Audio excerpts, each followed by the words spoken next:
महाराष्ट्र काय कर्नाटक काय सर्वांनी सबस्क्राईब करा खिलार महाराष्ट्राची शान आणि क्लिक करा बेल आयकॉनवर.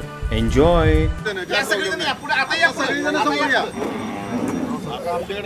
थोड्याचा वैभव लक्ष्मी पाटील. नमस्कार. मी तर एक गायावरून एक सामील झालो, पण त्याची आणल्यावी अशी परिस्थिती होती आणि आताची परिस्थिती आता ही परिस्थिती आहे. अजून यात काही म्हणजे काय फरक करावा लागेल का काय असं? हा, काहीच मेंटेन ठेवायला. फोटो गेला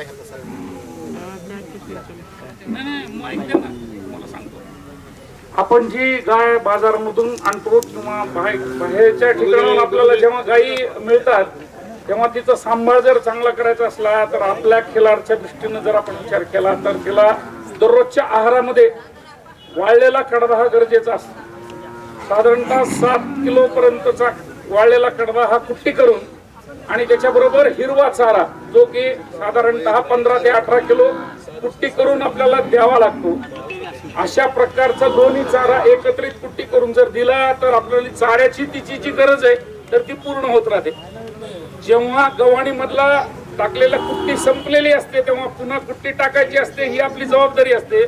आणि जेव्हा गव्हाणीमध्ये कुट्टी राहत असेल किंवा दिसून येत असेल ती खाल्ली जात नसेल तेव्हा आपल्याला तो चारा जास्त पडतोय असं समजायला हरकत नाही, तर तो कमी प्रमाणात ठेवावा लागतो. मार्च महिन्यामध्ये आणि महाशिवरात्रीच्या पासून ज्या दिवशी उन्हाळा सुरू होत राहतो त्या दिवशीपासून आपल्या जनावरांची तब्येत चांगली जर राहायची असली तर सगळ्यात महत्वाची गोष्ट अशी की पहाटेची पेंडी सुरू करावी लागते. आणि पहाटेची पेंडी त्याला म्हणतात जेव्हा शुक्राची चांदणी उगवलेली असते तेव्हा तिच्या समोर चारा टाकायचा. जनावर मोठ्या प्रमाणामध्ये चारा खाईल. पहाटे 4 वाजल्यापासून 5 वाजेपर्यंत चारा झाल्यानंतर दुपारी 3 वाजेपर्यंत जनावराला कुठलाही चारा द्यायची गरज नाही उन्हाळ्याच्या दिवसात. हे मी तुम्हाला मार्च, एप्रिल, मे, जून ह्या 4 महिन्यासाठी सांगतो. त्याचं कारण असं आहे की खाल्ल्यानंतर 4 तासामध्ये उष्णता तयार होते. सकाळी 8-8:30 वाजता तयार झालेली उष्णता जनावराला सहन करता येत राहते कारण सूर्यप्रकाशाची उष्णता वाढलेली नसते. दुपारी 3 वाजता पुन्हा चारा टाकायला सुरुवात करायची. 3 वाजता, 4 वाजता, 5 वाजता, संध्याकाळी 8 वाजता, रात्री 10 वाजता रात्रीतून जनावरांनी चारा खाल्ला तरी चालतो. त्याच्यानंतर जी उष्णता तयार होईल तर ती 2-4 तासात तयार होत राहते. तेव्हा जनावरांना उष्णता सहन करण्याची क्षमता असते. म्हणून पहाटेची पेंडी जर सुरू केली तर उन्हाळ्यामध्ये जनावर लागत नाहीत आणि जनावरांचा सांभाळ चांगला राहतो. सांभाळलेल्या प्रत्येक गोवंशीय जनावरांसाठी किमान 1 किलो ते 1.5 किलो एवढी खुराक आपल्याला द्यावा लागतो. आणि खुराकामध्ये पेंडीचं प्रमाण हे 3रा भाग असतं. म्हणजे 1.5 किलो जर खुराक असला तर त्याच्यामध्ये पेंड फक्त अर्धा किलो असते.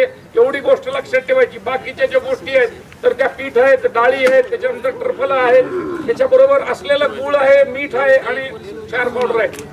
या गोष्टी दिल्यानंतर आपल्या जनावरांच्या बाबतीमध्ये चांगल्या प्रकारची काळजी खाण्यापिण्याची झाली असं समजायला हरकत नाही. आणि दादा पहिल्यांदाच मगाशी सांगितलं तसं टेलर कडचा टेप घ्यायचा. छातीचा घेर आणि लांबी या 2 गोष्टी जर काढल्या तर दर 10 दिवसाला वजन करणं दोऱ्याच्या बाबतीमध्ये गरजेचं असतं आणि कालवडीच्या बाबतीमध्ये गरजेचं असतं. याच्या जर वजन आपण ज्या जनावरांचं जर वजन वाढत जातं त्यांची तब्येत चांगली असं समजायला हरकत नाही. औषधोपचार लागत नाही, जंतुनाशन करायची गरज पडत नाही, कुठलीच अडचण येत नाही. लसीकरण मात्र करावं लागतं. पण जर वजन कमी होत असेल तर मग शेण तपासणी आली, रक्त तपासणी आली, ह्या गोष्टी आल्या. टॉनिक म्हणून जर काही आपल्या गायीला द्यायचं असेल, जशी की गाय तुम्ही तयार केली तर त्याच्यामध्ये बाजारामध्ये क्षार मिश्रण मिळतात, त्याला पहिलं प्राधान्य आहे.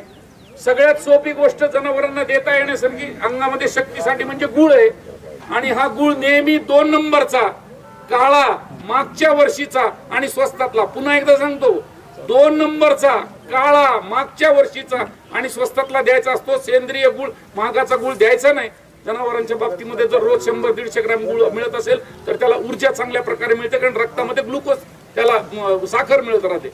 अशा प्रकारे जर ह्या गोष्टी आपण दिल्या तर त्याच्याबरोबर फार टॉनिक म्हणून अजून चांगली कालवड प्रदर्शनाला तयार करायची असली तर शार्कोफेरॉल नावाचं औषध बाजारामध्ये मिळतं. तर ते च्यवनप्राश सारखं आहे. पहिल्या दिवशी चाटवावं लागतं जिभेवर, दुसऱ्या दिवशी बाटली समोर दिसली की जनावर जीभ बाहेर काढतात. गोड औषध असतं, जनावरांना गोड चव कळते.